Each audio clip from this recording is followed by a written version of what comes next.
Assalamualaikum warahmatullahi wabarakatuh. Perkenalkan, nama saya Deka Gemilang Agustin, Prodi Manajemen dengan NIM 289200518, semester 5, Universitas Pancasakti D.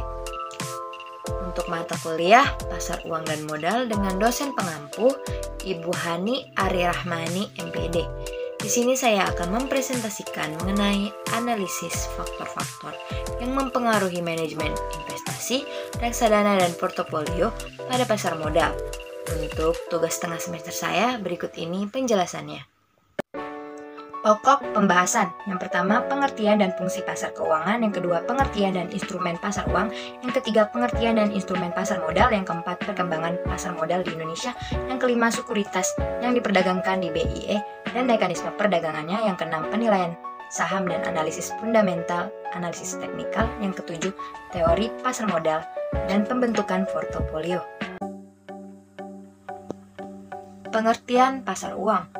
Definisi pasar keuangan. Pasar keuangan adalah mekanisme pasar yang memungkinkan bagi seseorang atau korporasi untuk dengan mudah dapat melakukan transaksi penjualan dan pembelian dalam bentuk sekuritas keuangan seperti saham dan obligasi.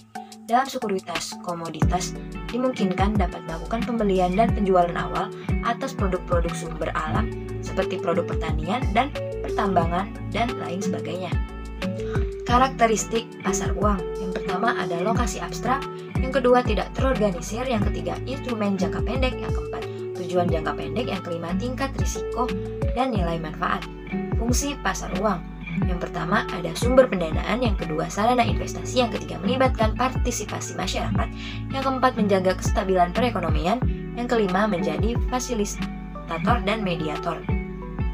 Prinsip utama pasar uang. Yang pertama ada bank komersial, yang kedua pemerintah, yang ketiga perusahaan, yang keempat bursa berjangka, yang kelima broker and dealer, yang keenam bank sentral. Manfaat dan fungsi pasar uang. Yang pertama sebagai fasilitator dan mediator perdagangan surat-surat berharga jangka pendek, yang kedua sebagai sumber dana untuk modal kerja bagi perusahaan yang membutuhkan tambahan modal untuk ekspansi, yang ketiga sebagai fasilitator dan mediator kegiatan investasi dari luar negeri kepada usaha lokal dalam bentuk kredit berjangka pendek atau short term, yang keempat sebagai wadah bagi masyarakat yang ingin membeli surat berharga, pasar uang, dan sertifikat Bank Indonesia atau SBI. Perbedaan pasar uang keuangan dan pasar uang. Pasar keuangan dan pasar uang adalah dua istilah yang berbeda. Pasar keuangan adalah pasar di mana berbagai jenis instrumen keuangan diperdagangkan, termasuk saham, obligasi, instrumen pasar uang, komoditas, mata uang, dan lain-lain. Sementara pasar uang adalah pasar di mana instrumen-instrumen keuangan berjangka pendek ditransaksikan. Jenis-jenis pasar keuangan. Ada 6 jenis pasar keuangan, antara lain yang pertama pasar uang. Pasar uang adalah pasar di mana barang dagangnya adalah berupa uang. Pasar modal. Pasar modal merupakan jenis pasar yang memperjualbelikan modal jangka panjang. Yang ketiga pasar valuta asing. Pasar valuta asing adalah pasar yang melakukan kegiatan transaksi valuta asing atau mata uang asing, baik berupa transaksi spot transaction, forward transaction, maupun swap transaction. Yang keempat, pasar hipotek. Pasar hipotek adalah pasar yang melayani pinjaman untuk lahan real estate atau perumahan, komersial, industri, serta pertanian. Yang kelima, pasar kredit konsumen.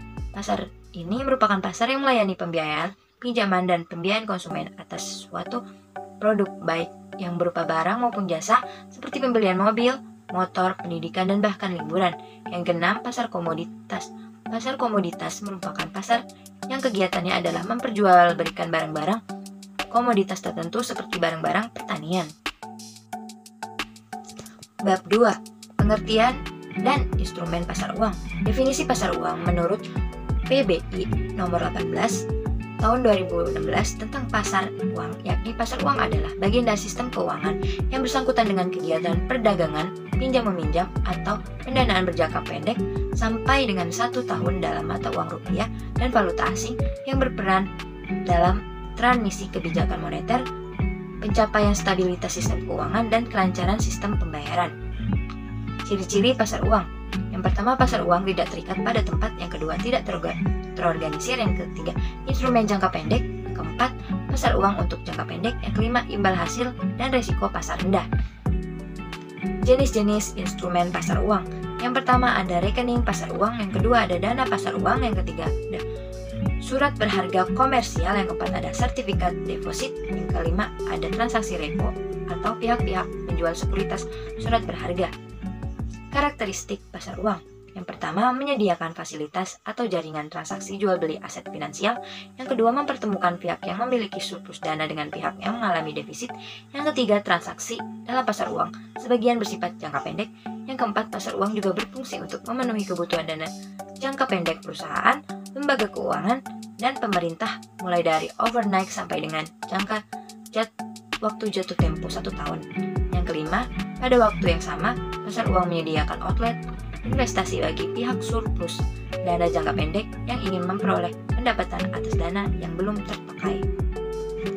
Jenis-jenis risiko investasi di pasar uang. Yang pertama, risiko pasar. Yang kedua, risiko reinvestment. Yang ketiga, risiko gagal bayar. Yang keempat, risiko inflasi. Yang kelima, risiko valuta. Yang keenam, risiko politik. Yang ketujuh, risiko marketability atau liquidity risk.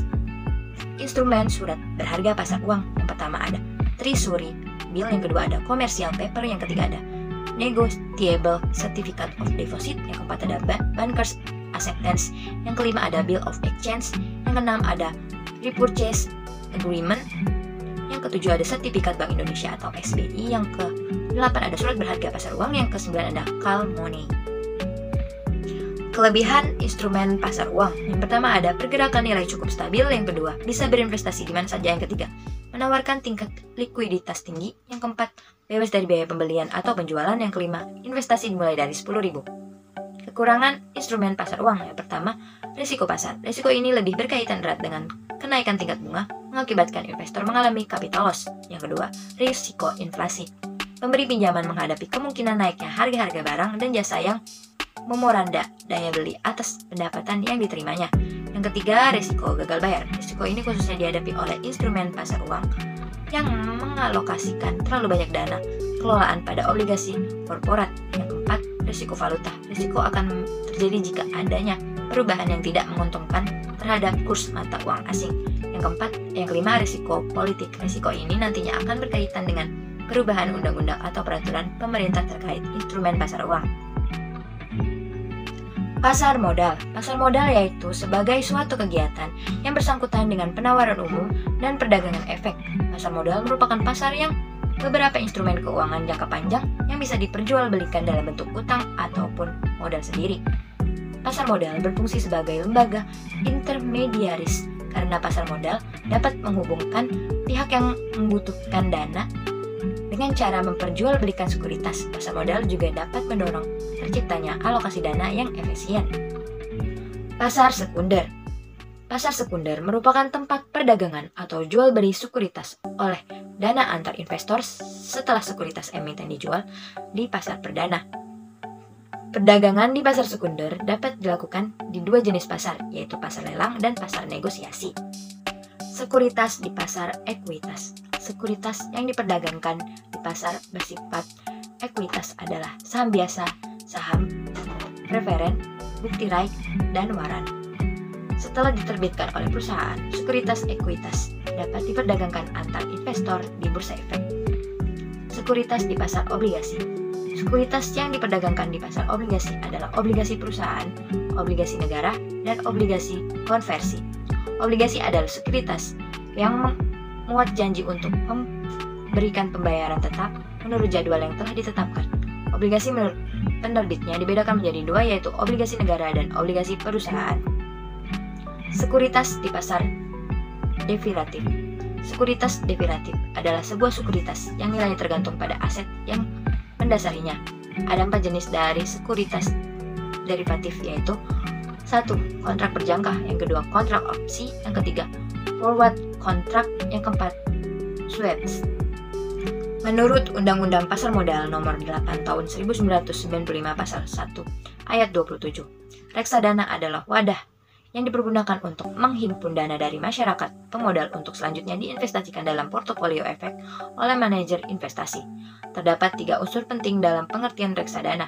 Yang pertama, adanya kumpulan dana masyarakat, baik individu maupun kelompok. Yang kedua, investasi bersama dalam bentuk portofolio efek yang telah diversifikasi. Yang ketiga, manajer investasi dipercaya sebagai pengelola dana milik masyarakat investor. Jenis-jenis reksadana. Yang pertama ada reksadana pasar uang, yang kedua ada reksadana pendapatan tetap, yang ketiga ada reksadana saham, yang keempat ada reksadana campuran. Kesimpulannya, pasar modal ada pertemuan antar pihak yang memiliki kelebihan dana dengan pihak yang membutuhkan dana dengan cara memperjualbelikan sekuritas. Pasar modal atau capital market merupakan pasar untuk berbagai instrumen keuangan jangka panjang yang bisa diperjualbelikan baik dalam bentuk utang maupun modal sendiri. Di dalam Undang-Undang Pasar Uang Nomor 8 Tahun 1995, pengertian pasar modal dijelaskan lebih spesifik sebagai kegiatan yang berhubungan dengan penawaran umum dan perdagangan efek perusahaan publik yang berkaitan dengan efek yang diterbitkannya, serta lembaga dan profesi yang berkaitan dengan efek. Perkembangan pasar modal di Indonesia.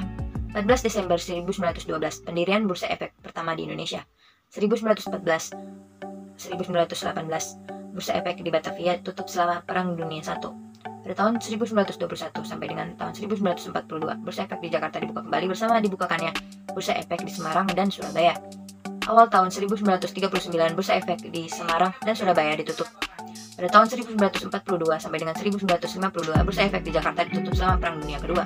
Pada tanggal 31 Juni 1952, Bursa Efek di Jakarta diaktifkan kembali. Pada tahun 1958, program nasionalisasi Bursa Efek semakin tidak aktif. Pada tahun 1958 sampai dengan 1976, perdagangan di Bursa Efek vakum. Pada tanggal 10 Agustus 1977, Bursa Efek diresmikan kembali oleh Presiden. Pada tahun 1977 sampai dengan 1987, perdagangan di Bursa Efek sangat lesu. Pada tahun 1987 sampai dengan 1990, paket deregulasi diluncurkan. Pada tanggal 2 Juni 1988, Bursa Efek Paralel Indonesia atau BPI mulai beroperasi dan dikelola oleh Persatuan Perdagangan Uang atau Efek. 13 Juli 1992, swastanisasi BEJ atau Bapepam berubah menjadi Badan Pengawas Pasar Modal. Pada tanggal 22 Mei 1995, sistem otomasi perdagangan di BEJ dilaksanakan dengan sistem komputer JATS atau Jakarta Automated Trading System. 10 November 1995, pemerintahan mengeluarkan Undang-Undang Nomor 8 Tahun 1995 tentang pasar modal. Pada tahun 1995, Bursa Paralel Indonesia margar dengan Bursa Efek Surabaya.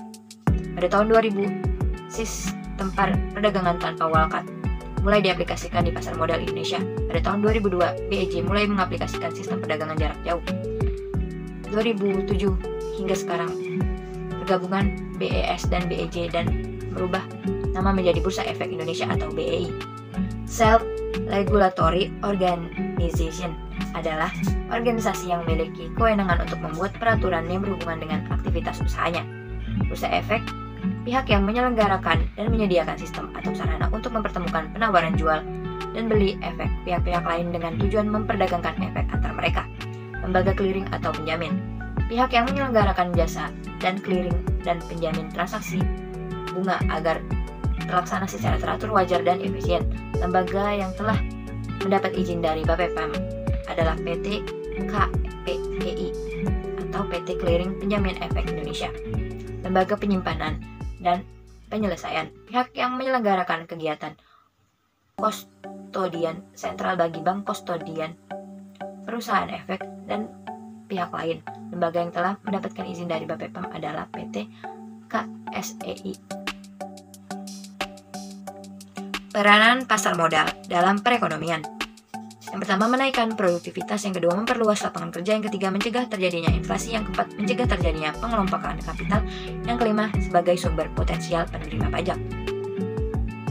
Kesimpulan mengenai pengaruh indikator-indikator perkembangan pasar modal terhadap pertumbuhan ekonomi di Indonesia, berikut ini ada beberapa kesimpulan yang dapat ditarik. Pertama, bahwa besarnya kapitalisasi pasar modal mempengaruhi pertumbuhan ekonomi secara signifikan. Semakin tinggi porsi kapitalisasi pasar modal terhadap PDB, semakin tinggi pula pertumbuhan ekonomi. Oleh karena itu, sebagai salah satu cara pendorong pertumbuhan ekonomi, peranan pasar modal dalam perekonomian perlu ditingkatkan. sekuritas yang diperdagangkan di BIE dan mekanisme perdagangannya. Yang pertama ada saham preference, yang kedua saham biasa, yang ketiga obligasi, yang keempat obligasi konversi, yang kelima bukti right atau right issue, yang keenam waran, yang ketujuh reksadana. Mekanisme perdagangan sekuritas di BIE saham. Pelaksanaan perdagangan efek di bursa dilakukan dengan menggunakan fasilitas Judge Next G. Perdagangan efek di bursa hanya dapat dilakukan oleh anggota bursa yang juga menjadi anggota clearing KPEI. Anggota bursa efek bertanggung jawab terhadap seluruh transaksi yang dilakukan di bursa, baik untuk kepentingan sendiri maupun untuk kepentingan nasabah. Pasar reguler dan pasar tunai. Penawaran jual dan atau permintaan beli yang telah dimasukkan ke dalam Judge Next G diproses oleh Judge Next G dengan memperhatikan yang pertama prioritas harga, yang kedua prioritas waktu. Pasar negosiasi. Perdagangan efek di pasar negosiasi dilakukan melalui proses tawar-menawar secara individual atau negosiasi secara langsung. Antaranya, anggota bursa atau nasabah melalui satu anggota bursa atau nasabah dengan anggota bursa, atau selanjutnya dengan kesepakatan dari tawar-menawar tersebut diproses melalui Judge Next G. Auto rejection. Harga penawaran jual dan atau permintaan beli yang dimasukkan ke dalam Judge Next G adalah harga penawaran yang masih berada di dalam rentang harga tertentu. Bila anggota bursa memasukkan harga di luar rentang harga tersebut, maka secara otomatis akan menolak oleh Judge Next G atau auto rejection. Rangkuman. Saat pasar modal Indonesia mengalami perkembangan yang cukup pesat karena telah didukung oleh penerapan National Trading System, sehingga perdagangan efek dapat dilakukan di seluruh kota, kabupaten, dan provinsi dalam suatu sistem jaringan perdagangan di seluruh Indonesia. Ketersediaan sistem jaringan di seluruh kota di negeri ini akan mempermudahkan bagi para investor maupun kepada seluruh masyarakat Indonesia untuk melakukan transaksi portofolio. Kondisi tersebut akan mempercepat kemakmuran bagi seluruh rakyat Indonesia. Pengertian penilaian saham atau share valuation. Penilaian saham adalah sistem penentuan nilai bisnis dengan memperkirakan nilai sahamnya. Kapan penilaian saham diperlukan?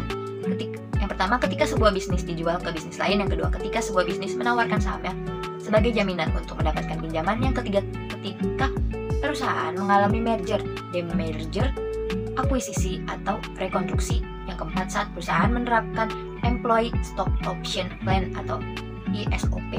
Dan atau yang kelima, ketika sebuah perusahaan berencana untuk mengubah sahamnya dari saham preferen menjadi saham ekuitas. Jenis penilaian saham. Yang pertama ada penilaian mutlak, yang kedua penilaian relatif. Faktor yang mempengaruhi nilai saham. Yang pertama ada laba bersih bisnis, yang kedua ada arus kas dan dividen bisnis, yang ketiga ada tingkat pengembalian normal industri. Pengertian analisis fundamental. Analisis fundamental adalah sebuah analisis yang mempertimbangkan hal-hal yang dapat menggerakkan harga saham. Analisa fundamental pada umumnya menggunakan indikator-indikator perusahaan yang tertera melalui laporan keuangan perusahaan seperti price to earning ratio atau PIP dibagi E atau IEO, return to quality, dan lain-lainnya. Pengertian analisis teknikal. Analisis teknikal lebih mengedepankan analisis terhadap sejarah perkembangan harga. Hal ini menjadi beda utama antara analisis teknikal dan fundamental. Analisis teknikal lebih memperhatikan pola kenaikan atau penurunan harga dari suatu perusahaan dibandingkan kondisi ekonomi secara makro. Perbedaan analisis fundamental dan analisis teknikal adalah sebagai berikut. Yang pertama, fokus analisisnya. Yang kedua, jangka waktu investasi. Yang ketiga, hal yang dianalisis. Yang keempat, data yang digunakan.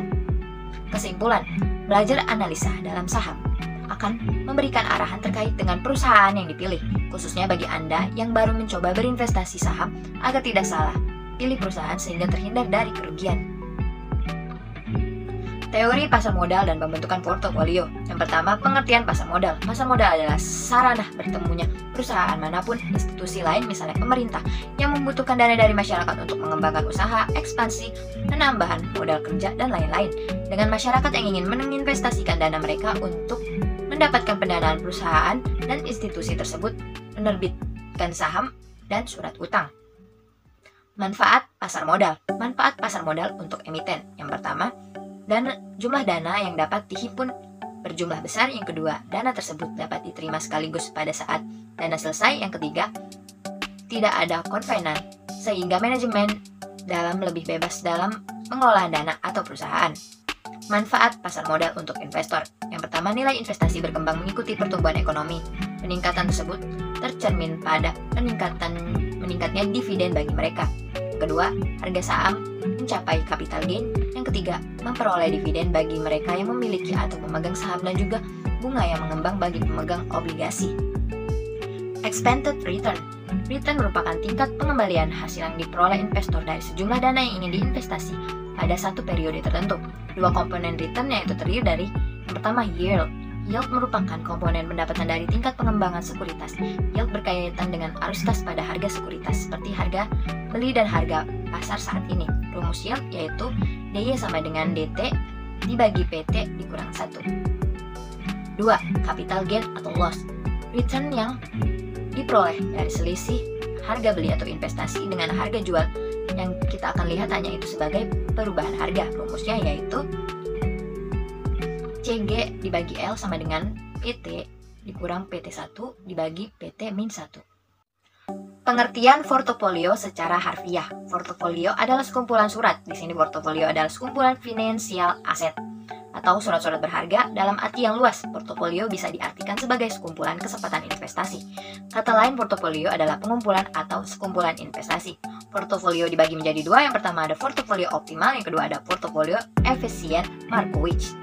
Kesimpulan, teori pasar modal berhubungan pengaruh keputusan investor terhadap harga sekuritas menunjukkan hubungan dengan seharusnya terjadi di antara pengembalian dan risiko sekuritas jika investor membentuk portofolio sesuai dengan teori portofolio. Teori portofolio berhubungan dengan pemilihan portofolio yang dapat memaksimalkan pengembalian yang diharapkan sesuai dengan tingkat risiko tertentu dapat diterima. Portofolio yang dapat mencapai tujuan di atas disebut dengan portofolio efisien. Korelasi pasar modal yang dikaitkan dengan perkembangan keuangan saat ini pasca COVID-19. Kebijakan new normal merubah pola pikir cenderung konservatif atau more saving, less spending. Hal ini akhirnya mulai semakin terbuka akan pentingnya menyiapkan dana darurat untuk menghadapi kondisi sulit seperti pandemi COVID-19 di tahun 2020 lalu. Beberapa strategi yang dapat dilakukan investor dalam memasuki pasar modal adalah yang pertama, mengamati pergerakan indeks pasar saham untuk mengetahui indikator tren pasar dan menemukan apakah pasar sedang aktif atau tidak. Yang kedua, timing untuk masuk ke pasar saham bagi investor. Dan yang ketiga, memilih saham-saham blue chip dengan kapitalisasi besar karena selain murah, juga memiliki fundamental kuat daripada saham lainnya. Dan yang keempat, bagi perusahaan yang menjual sekuritas atau lembaga yang bergerak dalam pasar modal dapat memberikan pengetahuan mengenai investasi. Dengan diberlakukannya new normal di Indonesia, belum sepenuhnya mampu membawa perubahan yang signifikan terhadap pergerakan pasar modal, karena pasar masih volatil dan sulit diprediksi. Namun dalam mewujudkan kembali perekonomian pasca pandemi COVID-19, diperlukan strategi bertahan pada manajer baik di bidang pemasaran dan keuangan. Solidaritas bersama juga diperlukan untuk memberikan hasil yang baik dan membawa pencapaian dan menguntungkan satu sama lain. Sekian dan terima kasih. Mohon maaf bila ada salah kata ataupun ucapan yang saya ucapkan. Saya Deka Gemilang Agustin pamit undur diri. Wabillahi taufiq wal hidayah. Assalamualaikum warahmatullahi wabarakatuh.